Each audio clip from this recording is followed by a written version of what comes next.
E aí, pessoal, hoje eu irei apresentar o livro Políticas do Corpo, da autora Denise Bernuzzi de Santillana, ao qual é professora de História da Pontifícia Universidade Católica de São Paulo.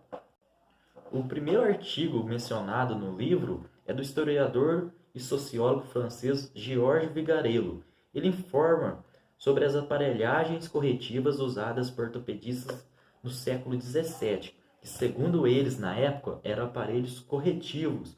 Porém, sabemos atualmente que tais aparelhos são prejudiciais à saúde de um indivíduo. Os moldes, que pareciam pequenas partes da armadura do Homem de Ferro da Marvel, comprimiam e sustentavam o corpo, resultando de forças estranhas que, que apertavam as morfologias e davam formas. Que as davam formas, desculpa.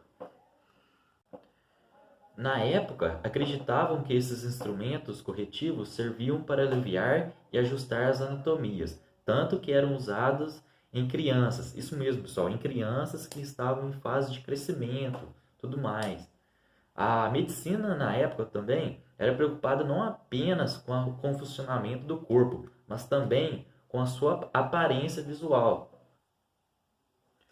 No segundo artigo mencionado no livro é de Jusceline Weiss. Nesse capítulo, Jusceline Weiss trata de um assunto problemático, ao qual se trata de um órgão do corpo humano, que é o coração. De um lado, em questão biológica, o coração é um órgão muscular presente nos humanos e em outros animais, que bombeia sangue através dos vasos sanguíneos do sistema circulatório. Entretanto, o coração também é visto como uma representação afetiva. Ele é a experiência afetiva e intuitiva que é basicamente aquele coração amoroso, ao qual se projeta afeições amorosas por alguém ou por algo. E é nessa questão do coração amoroso que esse capítulo trabalha bem a fundo. O terceiro artigo do livro é de David Lebreto, A Síndrome de Frankenstein. Neste artigo, o sociólogo, antropólogo e psicólogo David Lebreto inicia seu artigo com a clássica história fictícia de Mary Shelley, para expor suas críticas às exposições do corpo humano como apenas um material de testes científicos, como se cada pessoa não tivesse seus próprios sentimentos ou valores. Para aqueles que ousam ultrapassar a barreira da ética e colocar seus experimentos, muitas das vezes horripilantes, em pessoas, o fracasso se torna inevitável. O quarto artigo é de Claude Fischer, Obeso benigno, obeso maligno. Claude Fischer, um cientista social francês, traz em seu artigo Obeso benigno, obeso maligno, uma dura realidade social em que vivem os indivíduos que não tiveram o privilégio de ter o metabolismo de um ectomorfo, ou aqueles magrelos de ruins. O sociólogo traz à tona a verdade em que o obeso benigno são aqueles gordos que tentam se socializar, aceitando as humilhações postas pela sociedade preconceituosa. Muitas das vezes são aqueles que usam seu porte físico para algo que os proporcione alguma vantagem. Já o obeso maligno é sempre aqueles que se recusam a entrar para o mundo de regras que a sociedade impõe. Consequentemente, são vistos como o lobo mau da história.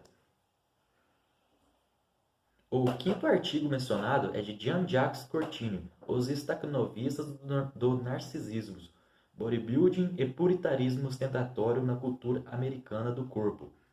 O linguista de formação Jean-Jacques Courtine é atualmente professor de Antropologia Histórica e Cultura na Universidade de La Sorbonne, Paris. Mostra em seu artigo Os Stakhanovistas do Narcisismo as características de personalidade dos indivíduos praticantes do bodybuilding. Pessoas com opiniões muito elevadas sobre si mesmas e a necessidade de admiração a si mesmas. Ilustra o crescente desenvolvimento do mercado da musculação e do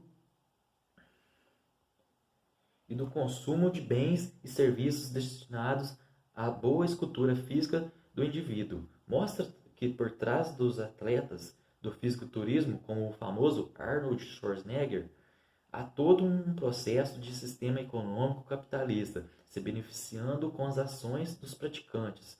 Tudo isso teve sua iniciativa acelerada a partir dos anos 80 e até hoje, no ano de 2019, se encontra em alta e com a tendência de se desenvolver ainda mais. E é nesse ponto que se consegue ver como esse artigo foi muito bem elaborado, pois suas informações conseguem ter fundamento seja nos anos 80, 90 ou atualmente.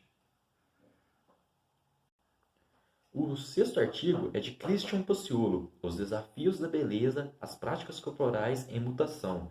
Aqui nesse artigo de Christian Pociolo, ele tenta demonstrar de uma forma bem formal a evolução da beleza adquirida pelos praticantes de atividades físicas e de lazer de caráter esportivo. Se pararmos para pensar bem, ele está claramente certo, pois a cada ano que passa, novos modelos de roupas para as atividades físicas são desenvolvidas, e o que mais tem nesse upgrade de roupas é o aperfeiçoamento da beleza do produto criado. O sétimo artigo é de Denise Bernuzzi de Santillana, a própria autora. Cuidados de si e embelezamento feminino, fragmentos para uma história do corpo no Brasil. Nesse artigo, a professora de História Denise Bernuzzi de Santillana estabelece como chega a ser o convívio das mulheres em relação à beleza, algo tão exigido da sociedade em relação a elas. Segundo ela, a insistência em associar a feminilidade à beleza não é nova. A ideia de que a beleza está para o feminino, assim como a força está para o masculino, atravessa os séculos e as culturas. Realmente, o que ela diz é verdade, porém, com o passar dos tempos, essa realidade vem se modificando, ao qual os homens estão cada vez mais parecidos com as mulheres em relação ao embelezamento, e as mulheres atualmente têm mais liberdade em relação ao seu próprio corpo, pois no artigo diz que antigamente, por volta da década de 50, os padrões de beleza eram em sua maioria ditados pelo sexo masculino. O oitavo artigo de Jean-Claude Smith, A Moral dos Gestos. Jean-Claude Smith é um historiador e em seu artigo A Moral dos Gestos, ele fala como a moral e a ética são elementos extremamente presentes na sociedade de qualquer lugar. Porém, cada local tem suas regras e visões do bom e do mau gesto. O nono artigo é de Michelle Perrault. No artigo de Marianne Lulu, As Imagens da Mulher, da historiadora, há uma visão crítica sobre o lugar das mulheres durante anos na história, pois durante séculos a sociedade machista impunha os lugares e funções que seriam estabelecidos às mulheres, ao qual as mulheres eram submissas aos homens. O décimo e último artigo é de Stella Senra, Corpos, Cinemas e Vídeo. Neste artigo de Stella Senra, há uma visão filosófica sobre os corpos que se encontram presentes no mundo.